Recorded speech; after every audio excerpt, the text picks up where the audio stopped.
My name is Peter Senst. I'm the president of the Canadian Capital Markets at CBRE.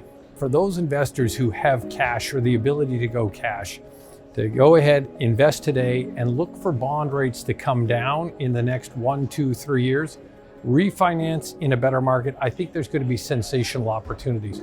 Right now, if you go away from the main food groups or the most prized asset classes into some of the alternatives or some of the asset classes not in favor, there's value there, there's opportunity there, and there's no line up there.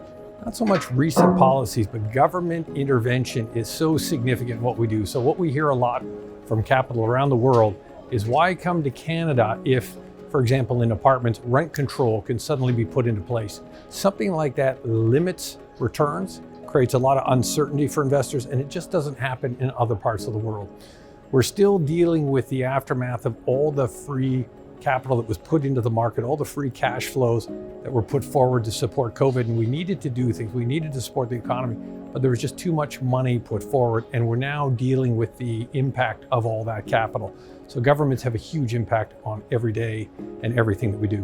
What's fascinating at this stage of a cycle, as we get to the bottom of a cycle, you see that we don't borrow as much, we don't build as much, so we're a great beta bet. We don't get in quite the same kind of trouble that some of the other countries around the world do.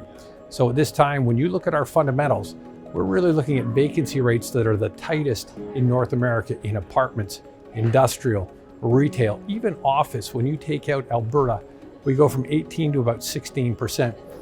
Relatively strong. So I think when you look at Canada around the world, we represent stability, we represent safety, and the fundamentals are very solid. And let's throw in currency. Right now, with how weak our Canadian dollar is, there's a lot of reasons to say this is a great time for Canada, given that downside protection.